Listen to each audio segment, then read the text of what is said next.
good. Good evening, everybody. Welcome to the Conscious Contact Speaker Group of Alcoholics Anonymous. My name is Brian, and I am an alcoholic. This is a one-hour speaker meeting that meets every Saturday evening at St. Paul's Lutheran Church, 301 North Main Street at 8:30 p.m. in Doylestown, PA. The business meeting for this group meets every Saturday at 7 p.m. to 7:30 right here. The purpose of this group is to provide a consistent message of hope and recovery through God reliance and service to others through the practice and teachings of the 12 steps. We record all speakers so that others may benefit from their message of recovery. If you wish not to be recorded, simply ask. This is an open meeting of Alcoholics Anonymous. The group would like to welcome everyone, especially newcomers. Is there anyone new or from out of town that would like to introduce themselves by their first name? Okay, go ahead. Irene, welcome. Terry, welcome. Tori, welcome. Anybody else? Okay. Well. Deborah, welcome. Welcome.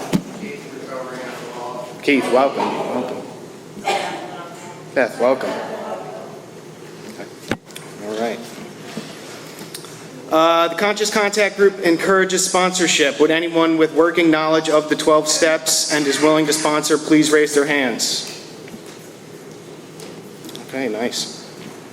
Are there any announcements for the good of AA? We have meeting lists and big books on easy terms. Please see me or any home group member after the meeting. If you cannot afford a big book, the Conscious Contact Speaker Group will give you one at no charge. Anyone willing to make donations for the purchase of big books or CDs to help those who can't afford them can put donations in the jar on the back table marked Big Book and CD donations. If you would like a CD of any speaker, past or present, see me or Ron before or after the meeting. They are available free of charge. And with that, I'm going to ask Brian to come up here and read the preamble.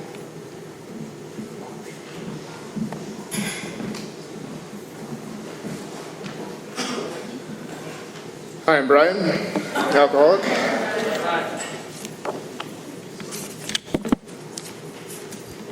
The Preamble.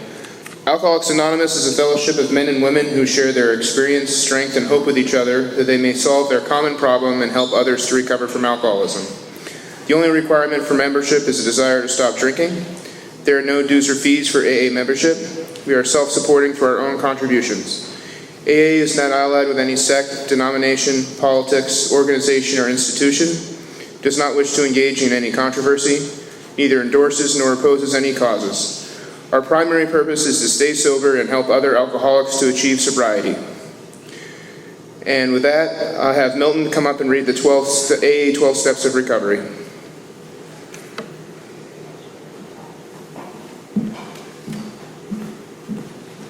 Milton, alcoholic.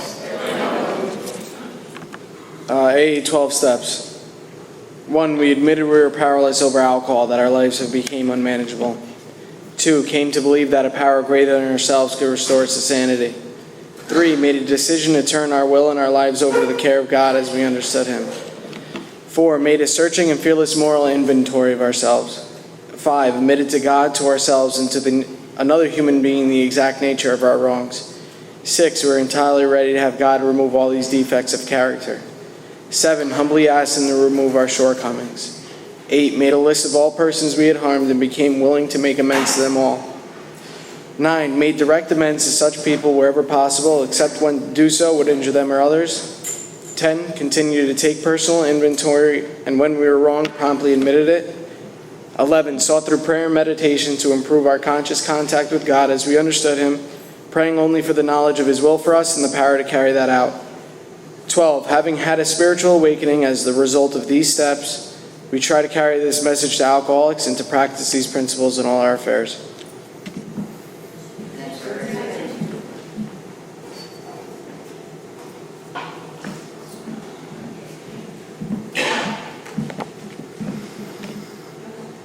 We have a seventh tradition. Every A group ought to be fully self-supporting, declining outside contributions. At this time, I would like to pass around the baskets. We have no dues or fees, but we have expenses. This group provides many services. Your donations help to cover the cost of rent, big books, CDs, events, workshops.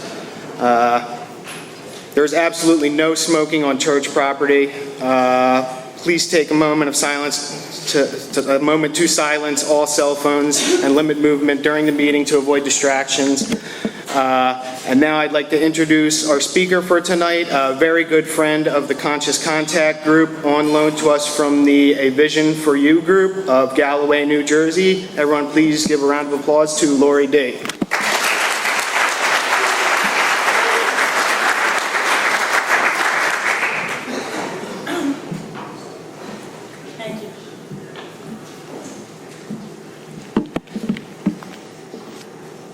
I am Lori, and I am an alcoholic. I want to thank Ron and the group for inviting me to speak here. Much better, thank you. Yeah. It's really an honor to be asked to do anything in AA, but particularly to come and speak at a meeting like this. I'm very honored. Thank you very much. My sober date is September 19th, 1993. I have a sponsor. I sponsor other women. I have a home group, as you heard, the Vision for You speaker group. We're in Galloway, about 20 minutes out of Atlantic City. So if you ever come and spend the weekend at the Jersey Shore, come to our speaker meeting. 5 o'clock, let the traffic go by, and you'll hear a good speaker. Ron has spoken for us. Other people from this group have spoken for us. We get good speakers. Okay. I always get nervous before I speak. I like to say a prayer. I'm going to ask you to just say a little prayer with me right now. I'm going to ask God to put the words in my mouth that might help somebody here tonight. And I'm going to ask God to open people's ears that they may hear something that might help them tonight.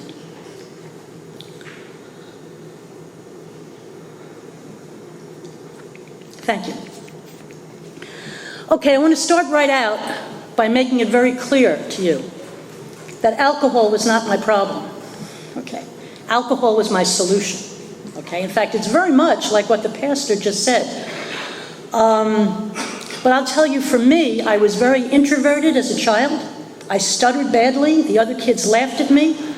I have very few friends. I just was pretty much isolated my whole childhood. Then I went away to college, discovered fraternity parties, alcohol. I could talk fluently, I could flirt with the boys, I could dance and feel sexy, things that I never experienced in my life. Alcohol wasn't my problem. It was my solution, absolutely my solution. It was like the three things that the pastor just said. I mean, it was great. I mean, it abolished my inferiority, okay? It helped me seek affection. Okay, and it made me feel beautiful. Amazing. Over the years, however, alcohol became less of a solution and a little bit more of a problem. But only sometimes, not all the time. The kinds of things that happened on my sweet 16. I had a boyfriend, an older man, I think he was about 18 maybe, okay? And I lived in the New York metropolitan area. He was going to take me out to dinner to a restaurant in Manhattan. It was my first big girl date. I was thrilled, okay? He stood me up. The cad. Yeah, the cad, okay?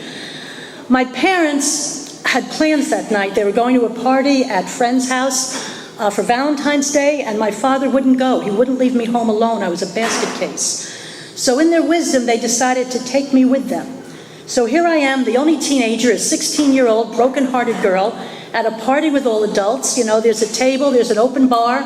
After a while, nobody's looking at me, okay? So I started making myself some drinks. The only thing I knew was a 7 and 7, so I made that. I drank it, and ooh, it's pretty good. I made another one, and I discovered that alcohol kills the pain. Okay, pretty soon I was feeling pretty good. Okay, well, I blacked out that night. Okay. I found out the next day. I only felt pretty good for a while. I wound up crying and carrying on and making a scene and embarrassing my parents, you know, all that stuff. And you would think that a reasonably intelligent person would say, this doesn't agree with me, right? Well, clearly that's not what happened, or I wouldn't be your speaker here tonight, okay? But I didn't drink again. That was high school, and I didn't drink again until I went away to college and discovered the freedom and the fun that alcohol brought into my life. As it stopped being a solution and started becoming a little more of a problem, the kinds of things that would happen to me would be, once I came out of a blackout driving the wrong way down the Garden State Parkway. Okay, yeah, it was the middle of the night. What brought me out of the blackout was a trucker was coming the opposite way, and the blast of his horn is what brought me out of the blackout. And when I realized what was going on, I made a U-turn real fast. I got off the parkway as fast as I could. I realized there was going to be a cop around sometime soon. I don't know how I got home. And I'm sure I came to visit you fine people after that. I'm certain. But when I heard you share, I didn't drink like you. I only drank a little bit too much sometimes, okay? I mean, I couldn't really be an alcoholic. This kind of thing didn't happen all the time, right? Another time, I came out of a blackout. I was in a hospital in Newark. I don't know how I got to Newark. I don't know why I would go to Newark. I wouldn't do any business in Newark, you know? I came out of the blackout. I had lost my car. I had lost my pocketbook. I had actually lost my memory. I had amnesia. I'm in the middle of an intake interview. Now, there's a story in the big book about a woman coming out of a blackout in somebody's living room, and she's in conversation with people she doesn't even know. That's exactly what happened to me in this hospital, okay? Well, they handled it well, and they kept me there a while, and eventually my memory came back, and they sent me home, you know? And I'm sure I came to visit you people after that. But again, I heard you share, and I didn't drink like you. Okay, now, of course, I'm a blackout drinker, so who knows how I'm drinking, right? By this time, I'm single, I'm a single parent, I'm not answering to anybody, you know what I'm saying? I got a couple little kids. I don't know what's going on, okay? But I really, truly believed I just drank a little bit too much sometimes. Because truly, sometimes I drank, these things didn't happen, okay? Once I took down a telephone pole.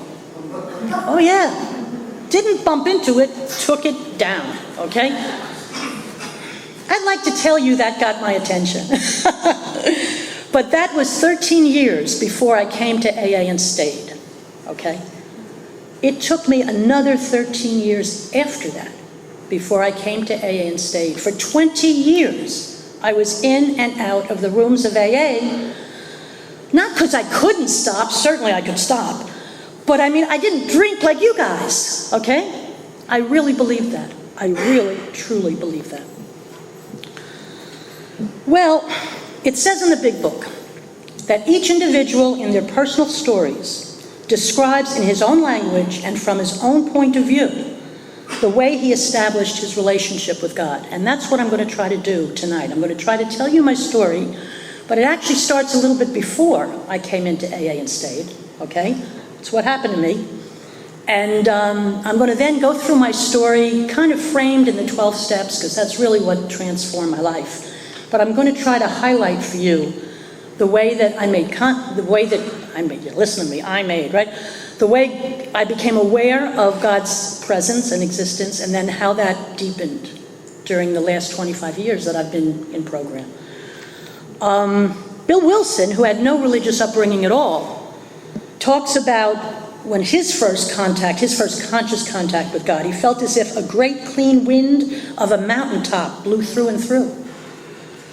He says, God comes to most men gradually, but his impact on me was sudden and profound. Well, that's not what happened to me, okay? Then our appendix talks about most people go through an educational variety, slowly. But that's not what happened to me either, okay? Like it says in the book, we each have our own journey. We each have our own experiences. And what happened to me is I was raised with a very good religious upbringing. I had good spiritual training. As a young child, we were taught to speak to our higher power as if it was an imaginary friend, okay? No matter what grade we were in our religious education, there were comic books. And the higher power was a kid our same age, right? We were first grade, there was a first grade kid. It was a fifth grade, he was a fifth grade kid. And we were taught to talk as if he was an imaginary friend. And we were even taught to sit and listen to see what he might have to say back to us. It was good training for a kid.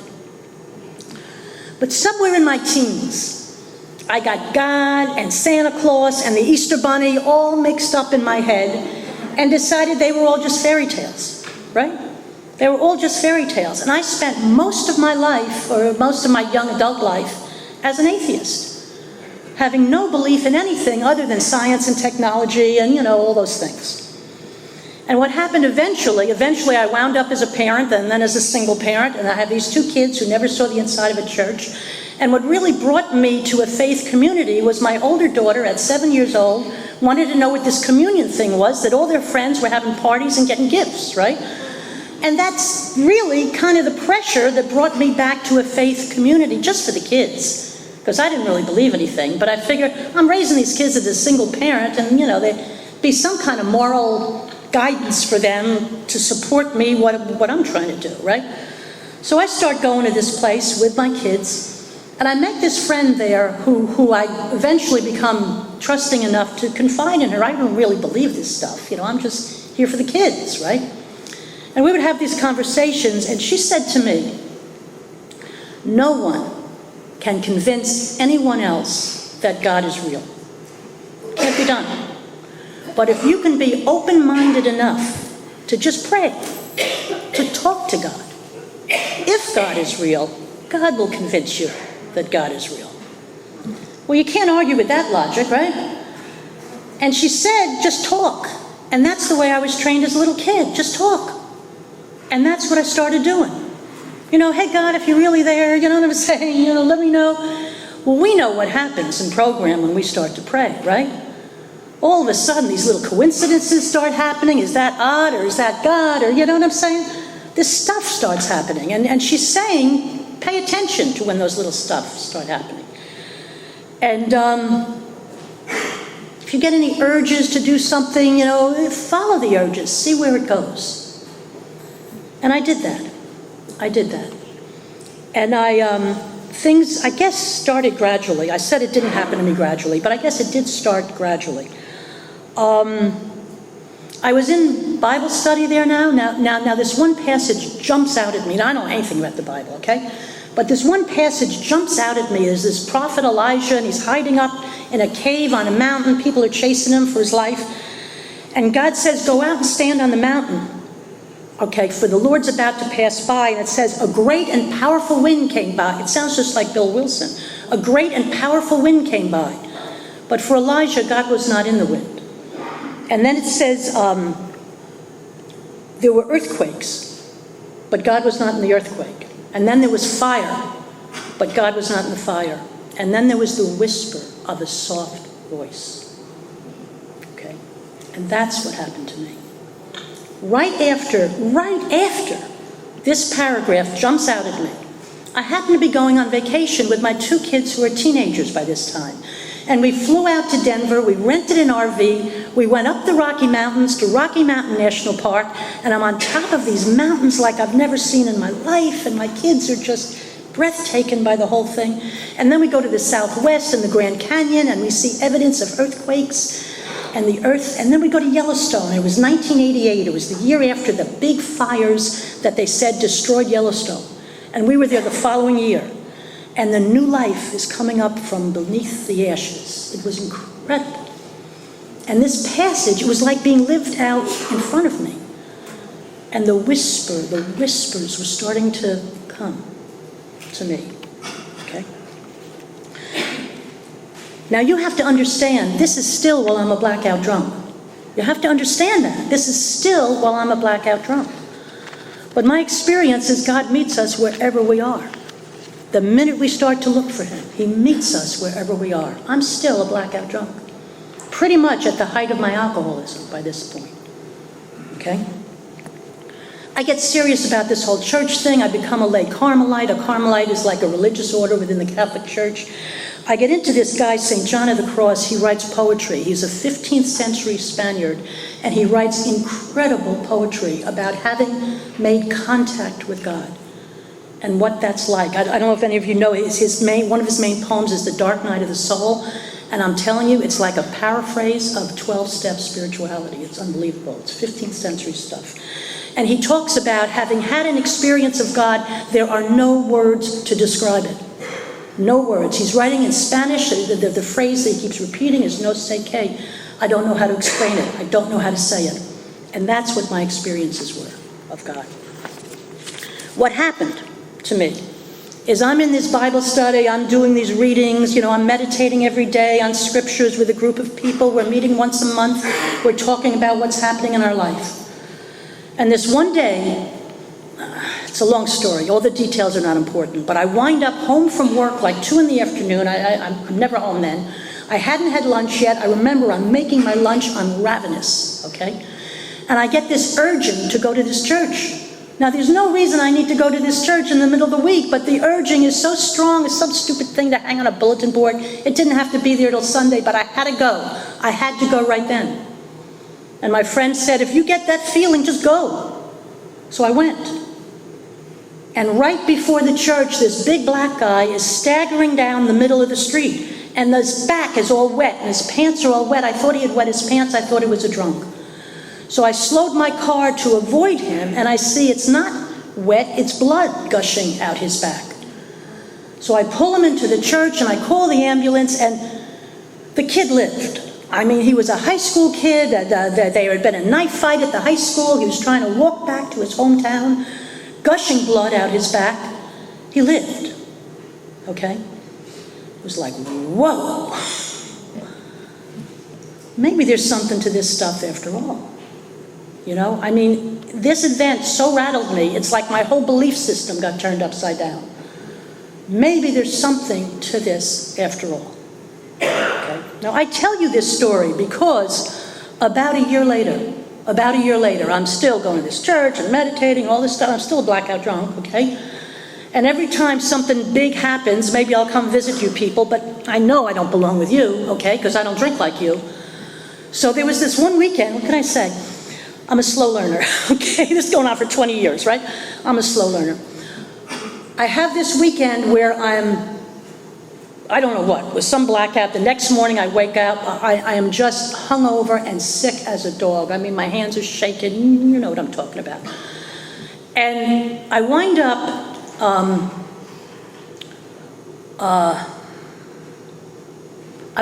in what I'm calling, I wind up going to a meeting. I did wind up going to a meeting, okay? And I went to a meeting at a rehab where I knew I couldn't possibly know anybody there. God forbid somebody should see me at an AA meeting, right?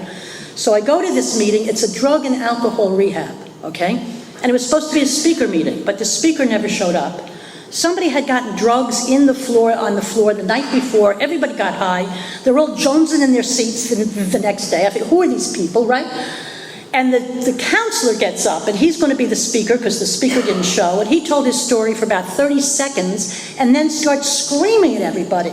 What are you wasting this opportunity to save your lives? Thinking, what am I doing here? Right? Who are these people? I don't belong here. Now, the next morning, I'm still hungover. I mean, it was one of those. And that's when I had what I think of as my angry prayer. I mean, I sat down, I'm all, discombobulated, and I started talking to God, this God that I've now come to understand is a real thing. And I started talking to him, and I started saying, what the hell do you want out of my life? I tried that AA, I don't belong there. What the hell do you want out of me? And then I was quiet. And then this feeling came over me again. Like John of the Cross says, I can't describe it, but it was the same feeling as the time when I had to go when I found that kid. It was the same feeling. I had to go right then. So I stopped what I was doing, and I picked up a meeting book, and I went to some meeting an hour away from my house, because God forbid anybody should see me at an AA meeting, right? And yeah, really. And it's a step meeting, and they're talking, I don't know what they're talking about, blah, blah, blah, I don't know what they're talking about. But then some woman shares about driving drunk with her kids in the car. Now, by this time, my kids are off to college, they're grown and gone, okay? But while she's telling her story, this memory comes to me of something that happened maybe 10 years before.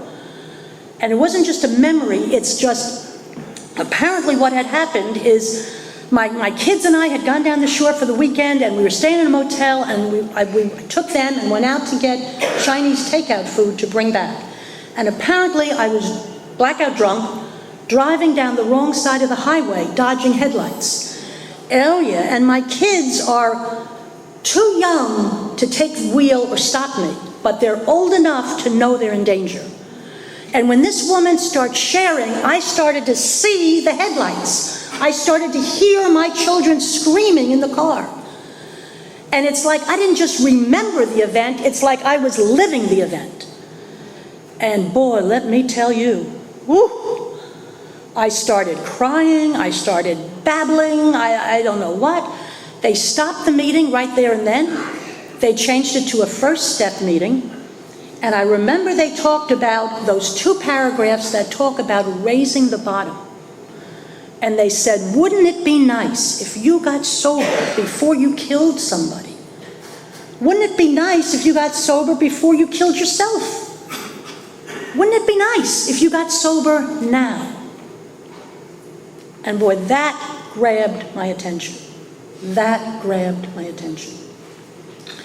I think that was the answer to my angry prayer. You know, God, what the hell do you want out of my life?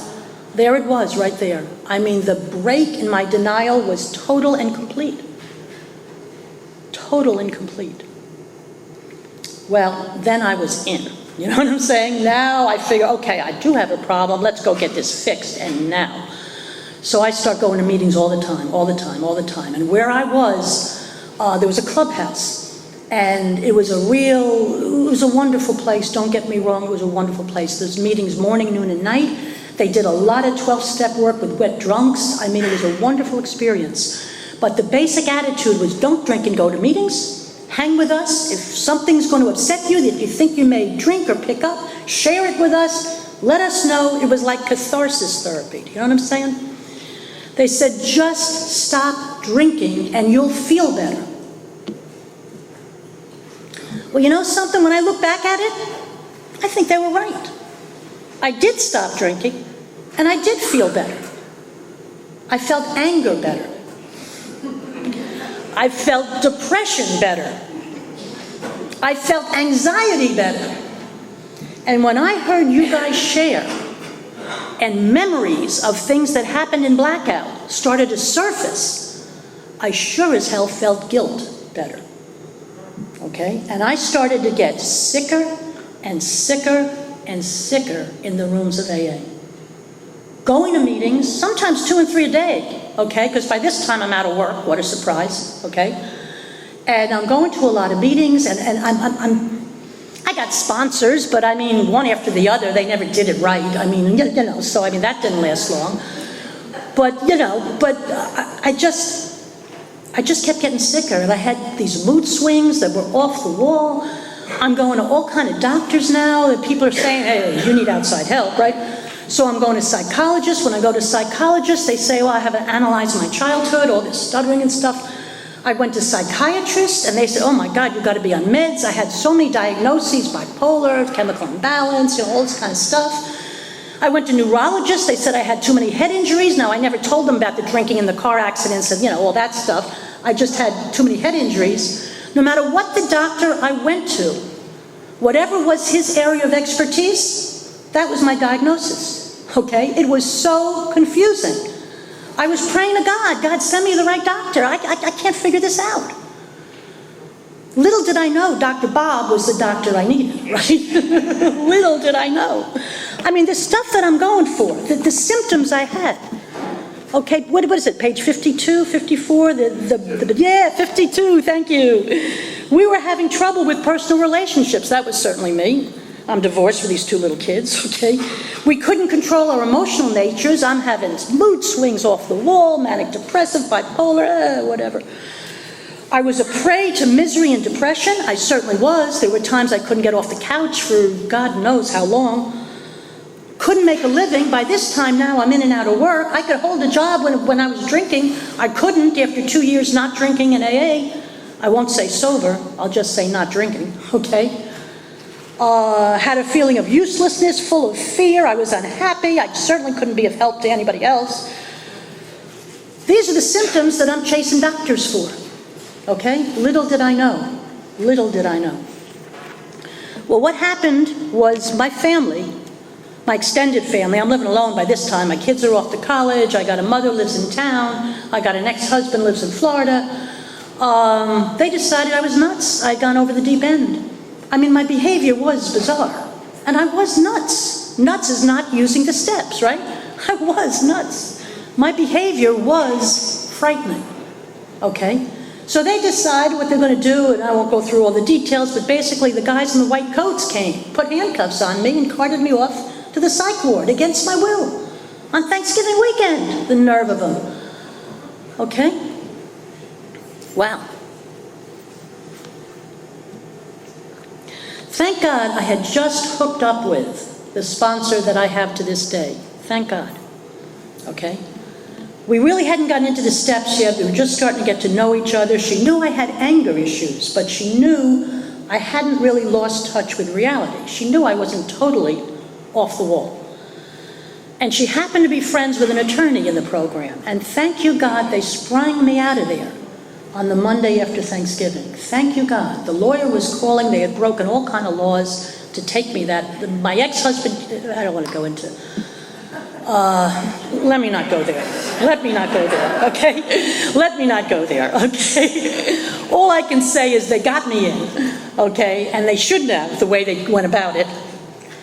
But the attorney sprung me out, thank God. Well, you talk about willing, okay? This sponsor was now my angel. Whatever she was going to say, I was going to do. I absolutely severed contact with my family and get out of my life, right? And thank God she happened to be a big book thumper. Thank God. And she said, I'm going to take you through this book if you want to do this with me. And when it says read, we're going to read. When it says write, we're going to write. When it says pray, we're going to get on our knees and pray. And if you need outside help, fine, go get outside help. But don't talk to me about it. I can just tell you how to stay sober. This is how I stay sober. See what happens. And that's what we did. Thank you, God. That's what we did. Okay? So I told you all the trouble I had with my first step, 20 years worth, okay? And I told you, well, I didn't really tell you, but I think that hospital incident was kind of my second step. Because when I first came here, I thought you were the nuts, okay? But after 2.5 years of getting crazier and crazier in the rooms of AA and being thrown into a psych ward, now I'm realizing I may not be the picture of mental health myself, okay? And I'm getting the idea that maybe, now that a lot of these blackout experiences were surfacing and we're hearing you share, maybe I did have a little problem with alcohol, okay? And the insanity was thinking I didn't. So that was my second step. So I hooked up with this sponsor, and when we got to the third step, I said, no, you don't understand. I'm having this prayer life and this meditation practice, and she had a similar practice, which is why I hooked up with her.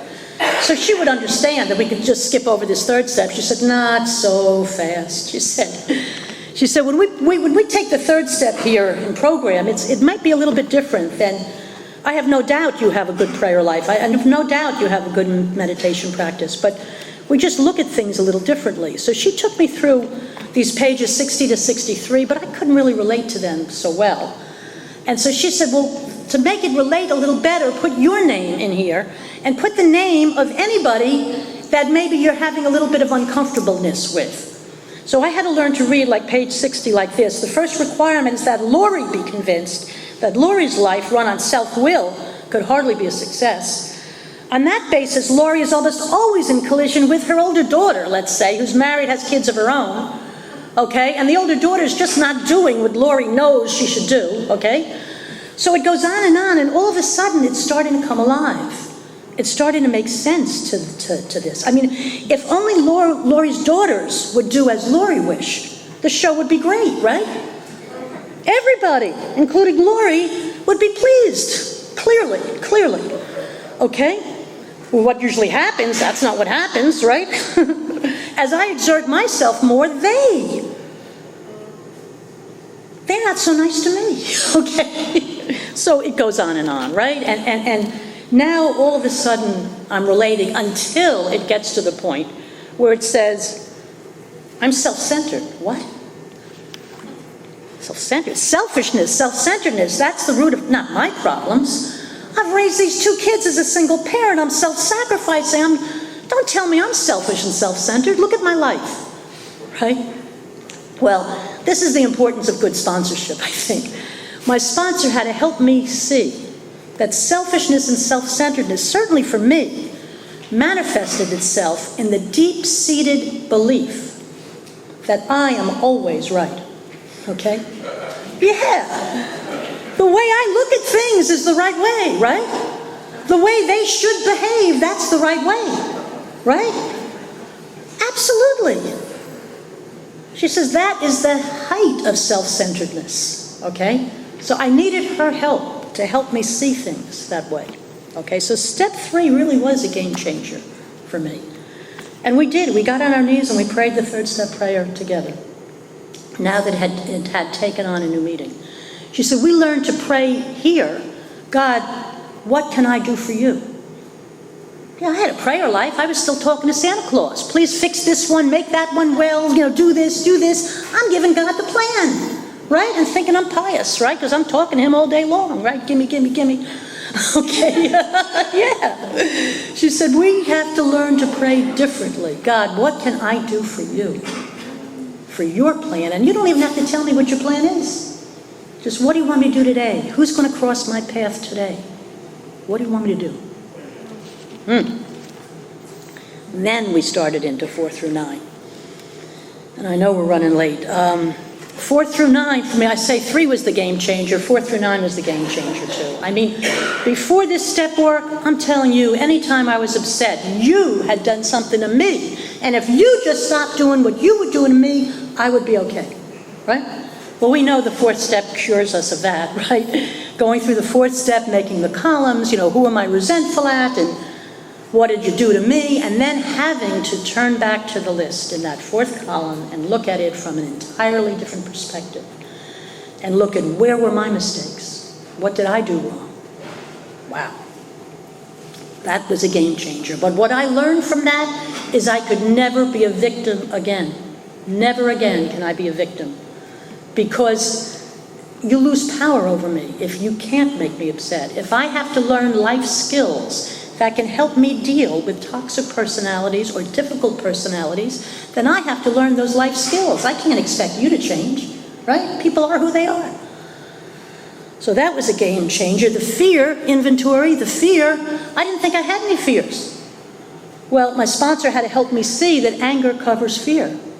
And a lot of my anger was very much fear-based. Sexual inventory, I'm not going to do here, okay? But I will tell you that, like, among other things, I had to look at selfish relationships I had. For example, I wound up with this guy much older than me on a rebound from a guy that I really loved. But this guy, he treated me really well, okay? Now, I wound up spending 3 years with this man. This was a rebound, okay? This man, his wife had died. He's looking for a life partner. Okay, he comes to the point, we're dating for 3 years. He tells me he's going to sell his business. He wants to move to a retirement community. Retirement community? I have kids in high school. What are you talking about, retirement community? I'm not going to a retirement community. I mean, and I thought it was absurd. And my sponsor had to help me see how utterly selfish that relationship was. I mean, this man wanted a partner. And I had wasted 3 years of his life having him treat me nice. Really selfish stuff. It wasn't pretty to look at it, okay? Step 5 for me, however, was very freeing. Now, I told you I was to a lot of doctors. I spent a lot of years in therapy. In fact, I didn't even tell you back in the stuttering days, all the therapy that I had. And then, I've been doctored all my life, okay? But it was always with the healer telling me what I should do, okay? And the 5th step was such a different experience. It was another woman whom I had gained enough respect for that I truly wanted what she had. I truly wanted to learn from her. And when I'm doing my 5th step with her, and I'm feeling just lower than the lowest of low because all these memories have surfaced now. And she's being so gracious to say, you know, that reminds me of something I did to my son-in-law. And then she's telling me a story about her. And I'm not feeling so bad. So that fifth step was really, really freeing for me, okay? 6 and 7 is only a couple paragraphs in our book, right? And she explained that's where all the change happens. Okay, in 4 and 5, I become aware of what needs to change. In 6 and 7, I become willing and then ask God to help me change. Okay? And that's where the change happens. 8 and 9, I got to clear up my mess. But first, I need to change before I can clear up any mess. Okay? Now, the first, I guess I've formally gone through the steps from beginning to end, I think 4 times. Okay? And the first 2 times, it was all about relationships. The first time, man, I had resentments, I think, about everybody I knew. There was something wrong, okay? I mean, they weren't doing it the way I knew they should do it, right? So I had resentments against everybody. After doing this for a bunch of years, though, I didn't have so many resentments. The last time through, I started to become aware of my other addictions. I mean, alcohol, I had to get sober before I could even see that I had other addictions. So I'm active now in several different 12-step groups, okay? I'm 12-stepped out my years. I'm telling you, I do AA, I do nicotine A, I'm 20 years, I've quit smoking. I do Overeaters Anonymous, I'm holding off 50, 60 pounds for 20 years. And I do Al-Anon, because everybody in my family does something. If they're not drinking or they're drunken, then they're smoking or they're eating. So I mean, Al-Anon's got to teach me to keep my mouth shut if I want any relationship with anybody, right? Because if I go around trying to fix them, they don't want to be near me, right? So I'm 12-stepped out my years, okay? But it's good. It's a good way of life. It's a good way of life. The 7-step prayer in our book is beautiful. Beautiful. You know, God, please, I'm ready for you to take all of me, good and bad. It's a wonderful prayer.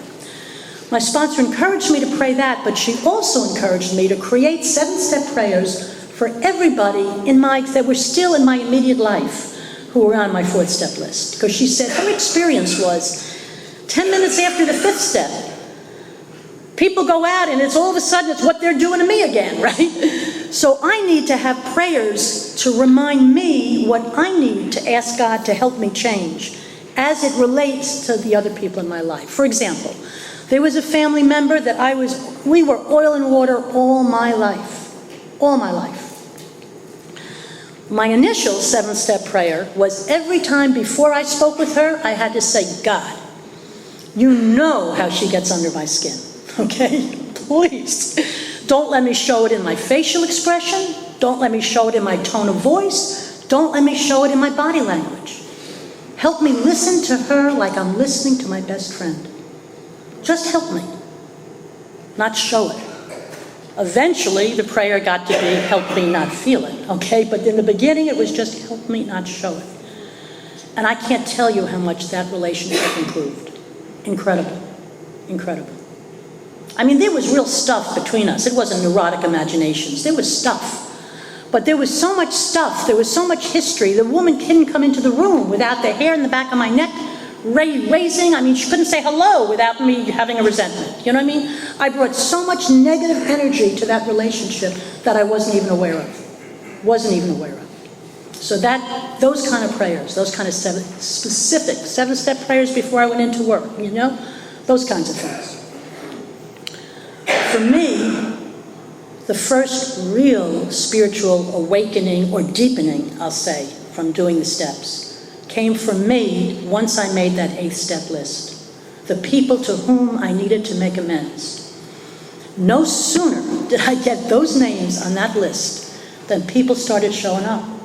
Coming out of didn't have other people have had that experience? Unreal. I had a name on that list, it wasn't a week. Where I'm off to some conference for work, this guy shows up at this conference, it wasn't even his area of expertise. I hadn't seen him in 5 years. And we wound up having lunch together. And I wasn't prepared, I hadn't practiced it with my sponsor, you know what I'm saying? I just kind of mumbled out whatever I had to say. And it was this incredibly wonderful experience. I mean, I had said some horrible things to him. And during those years, when the first 2 years that I was in program, where my emotions were berserk, and he just put his hand on mine. He said, I never took it personally. I knew that you were going through a very difficult time, and it's never really bothered me, but thank you for saying that. I said, well, thank you for saying that, but it's always bothered me. I can't think of you without cringing. And the peace that came over me, again, I believe God was present in that moment, but I cannot explain to you. It's just something, there was a feeling, I have no words for it. But I believe there was a conscious contact right there. Shortly after that, a family member that lives on the other side of the country, he calls me, he's on the list, right? And he's got to do business in New York, and can he stay with me for a couple of days? And he's coming to stay with me, no wife, no kids, no wedding, no funeral, we have to talk to each other, right? He's like, oh my God. And I say to my sponsor, I'm not ready for this. She says, you're not ready? You're not ready. He's there on your 8-step list. God has delivered him onto your doorstep, and you're telling me you're not ready? She says, you better ask God to make you ready, because you may not get an opportunity like this any too soon, right? So we practiced a little bit, So he's there, and I go 1 day, we go 2 days, I'm driving back to the airport, I'm running out of time, right? So I kind of, said what I had to say. It was not this warm, conscious contact. It was a rub your nose in it, make a joke out of it, I wish I had an eject button in the car when I got to the airport. I just throw him out of the car, right? And I got home, I called my sponsor, you can't believe what he said, And she says, what? You think you're the only sick puppy in this family? She says, he sounds like he's sicker than you are.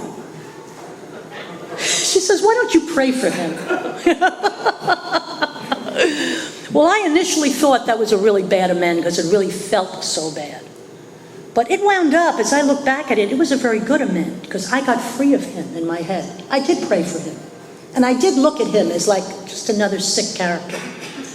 Instead of always having these arguments in my head, what I should have said to him when he said this to me, you know what I'm saying? That stopped. It stopped. I became free of him once I started to pray for him. So it was a good amend. It did work well.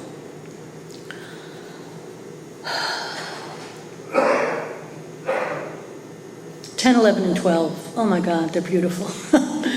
They're beautiful. Step 10.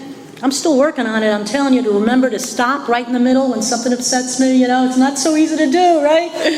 It's easy to talk about, but it's not easy to do, But every now and then I do remember, keep my mouth shut. Thank God for cell phones. Go somewhere, call somebody, go in the ladies' room, say a prayer, something. I'm getting better at that. I'm getting better at it. I sponsor a lot of women, okay? I can see their stuff real clearly. But I have a lot of trouble seeing my stuff. I really do.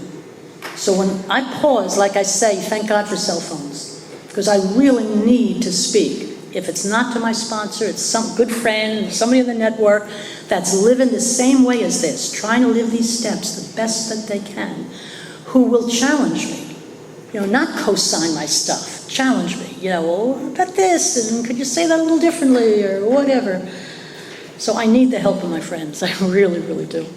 I have my good friend Victoria here who took this drive with me, and boy, she's my sounding board so often. Thank you, Victoria. Take a bow. 11th step, as I'm sure you could guess, is my favorite. I truly love, I've had this meditation practice for many years. It does ground me, it does. I do read pages 84 to 88, the description of steps 10 and 11. I read it, if not every day, real often. And I try to do it. The instructions are so clear. Upon awakening, what do? I do have a regular practice of 20 minutes meditation. I either read some scripture or spiritual reading or something. I know I'm over time, but just real quick, these urges, these things, like when I found the kid, like when I had to go to the AA meeting, like when these things happen, I follow them, okay? 20 years ago, when I was estranged from my family, okay, I'm not talking to them ever again, I'm out of work. I take this cross-country trip, middle-aged woman, camping cross-country herself. Talk about nuts, right? Okay, I'm going to go to the Southwest. I'm going to find a place to live. My best friend's brother lived there, and he said, you can live there for $5,000 a year. It's unbelievable, okay? I'm going to sell my house in Bergen County, buy an RV, be a sunbird, live in a camping thing, I go out there. I spent 3 months out in the Southwest, okay? I had spiritual experiences. I could talk for 2 hours just on that trip. Just on that trip. I met so many angels along the way. I went to AA meetings all across the country. I went to daily mass all across the country. I met so many angels, and the message over and over and over again, go home and make peace with your family. I heard it from strangers. I'm in one meeting. Now my sponsor taught me, this is not group therapy. You don't dump your stuff in a meeting. You share a little about your experience. You talk on the solution. I'm never going to see these people again. What do I care, right? So I'm dumping my stuff, right? I'm dumping my stuff. Some old guy in the back says, have you read Freedom from Bondage? He says, have you read Freedom from Bondage? Well, of course I had read it, but I had my big book with me, so, I did go home that night. I'd take suggestions, and I read Freedom from Bondage, and as I'm sure as most people know, if you have a resentment, you got to pray for that person for 2 weeks, and I think the resentment was, however. The next day, I'm 500 miles away. 500 miles away, I'm in an AA meeting, I'm dumping my stuff again. Some old guy in the back says, have you read Freedom from Bondage? I said, as a matter of fact, I just read it last night. He said, you don't just have to read it, you have to do it. He says, you got to pray for these people. You just don't have to read about praying for them. It's like, wow. Every message I had was go home, and thank God it was. Because here it is, 20 some odd years later, and I just fast forward. I have a wonderful relationship with everybody in my family, and not only with my kids, but grandkids that I never would have even known if I had done that. It's just, this program's amazing. I have to tell you though, 2 years ago, I had a nephew getting married in Denver. I'm a teacher. It was at the beginning of the summer, and I got this urge again to go back to the desert. And I can't even tell you why, and I can't describe it, but it, comes to me in meditation, and I had to do it. And I'm going out there to Denver anyway, and so what the heck? I took my dog, and instead of flying, we drove out, and I'm going to spend the summer back in the Southwest again. And I didn't even know why. My life was great. It wasn't upset like it was 20 years before. And I wind up getting a lung infection, and I wind up coming home early because I was really sick, okay? So I go for testing and all this stuff, and I'm 20 years in Nicotine Anonymous now, remember. And I've learned that CAT scans are very important.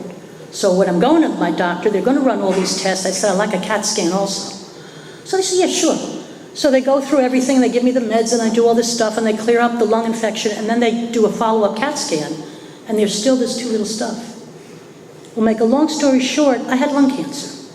But the very, very earliest stages, stage 1A, even the oncologist said, how did you catch this? Nobody catches cancer in stage 1A. And make a long story short, I lost half a lung, but my prognosis is very good. Usually lung cancer, you don't get symptoms till you're like stage 3 or 4, and then there's not a long life expectancy, So, these urges, these feelings that I can't describe to you what they feel like, I have learned to trust them over the years. I believe that trip saved my life, I really do. I believe that God sent me out there, and I'm so grateful. I'm so grateful. People in my nicotine group said it's for all those people that you helped quit smoking all those years, that God was being kind. When we retire, I do review my day. I do. I come up with a gratitude list, 5 gratitudes every day. Some way God was present, that He's always present, but somewhere I became aware of His presence. And I also do my 10th step. I ask myself those questions. Where was I I was taught to do my 10th step, like image my day as if I'm watching it on TV, okay? From when I woke up all the way through. And whenever there's an annoyance of any kind, doesn't have to be anger, doesn't have to be resentment, any irritation, then ask myself, where am I being selfish? Where am I being dishonest? Where am I being afraid? Do the 10th step questions there, because anytime I'm irritated about anything, our book says there's something wrong with me, right? There's something in God's world that is, I don't think it's the way it should be. So I have to adjust my attitude. And I do that review every night. It helps me. If there's not an irritation, it's a thank you, God, this was a good day. Sometimes there's just peaceful days. Thank you, God. And I am learning as we go through the day. Not as often as I'd like to, but I am learning as we go through the day to just stop again and say, your will, God, not mine. Let it be. 12th step, I was taught you never say no. You never say no. However God wants to use us. Having had a spiritual awakening, we try to carry this message, My favorite 12-step story, there was this woman from my home group. She was in and out forever. I tried to sponsor her. A lot of other women tried to sponsor her. Eventually, she disappeared. About 6 months later, she calls me, okay? Come get me. She's living with some boyfriend, some places in the projects, I don't know where. Come get me. Okay, we're having a fight. He beat me up, yak. So I know not to go alone. I call this friend of mine. This friend of mine, my home group, she's in deep depression. Her daughter has just been killed, just like the month before, with a boyfriend, both of them high. The guy had a gun, bang, bang, she's dead, okay, in the middle of a fight. And she was in depression. She was out of work. So I say, hey, come on with me. I need somebody. She said, okay, I'll come. And as we're driving to this 12-step call, it occurs to me we're going exactly into the situation where her daughter just got killed. But I don't want to say that. Well, as we're getting there, I can see she's getting a little uncomfortable too. And when we went in there, she stops. She says, I'm scared. I said, you know something? I'm scared too. And she says, let's say a prayer. I said, okay. So right at the base of the elevators, we're standing there holding hands, saying a prayer, right? And again, there's this feeling that I can't describe. Something came over us. I don't know how to say it. But the fear was lifted totally. Totally lifted. And we went upstairs like nothing. And the boyfriend answers the door, and he's all scratched up, and she's all bruised up, and he's pretty belligerent, but he lets us in, and he lets us, get her dressed and take her out, get her to a hospital. Well, she didn't even stay 24 hours. As soon as her head cleared, bang, she's out of there. And, nobody ever heard from her again. She's either dead, or she's in jail, or she's locked up in some institution. Nobody ever heard from her again. But about 2-3 years later, who shows up at our home group? The boyfriend, okay? He had gotten sober from that night. Okay, and here's a couple years later, he's got a sponsor, he's taking him through the steps. The sponsor says he's got to go find her to make amends. No one can find her. So they said, well, go find those women. And he came to our home group, He came to our home group, and he wound up telling his story. I mean, it was incredible. So we never know when God's going to use us. We just don't say no. And God's, God, what can I do for you this day? And I don't even have to know how it turns out. Just tell me what you want, what do you want me to do? So those are some of the ways, okay, that my relationship with God has become deeper and deeper and deeper as a result of trying to live these steps the best I can. So, the best I can say is if you're new, or if you're coming back, or even if you're here for a while and you don't feel happy, joyous, and free, or you don't have a good, comfortable relationship with your higher power, just try talking to him, okay? Ask him if he's real. And if he's real, he'll show you he's real. And then grab a big book thumping sponsor, okay? Go through these steps and hang on to your seat, because you're going to get rocketed into the fourth dimension, right? That's all I got.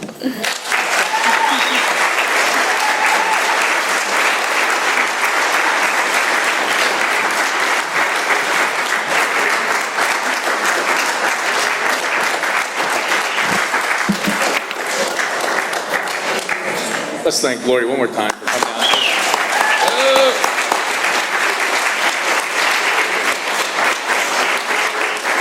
Funny story, I never told this, but I remember the first time I seen her, and I'm thinking, she looks just like my first grade nun.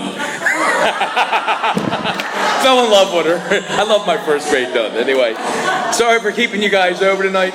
If you'd like to give us a little hand, those tables stay exactly where they're at. All the chairs have to be put up on the rack and put away. Need some help cleaning up the the kitchen. We've got a nice way of closing if you care to join us. Next week, Jack D from New York City's coming out. Those New York guys, they're a hell.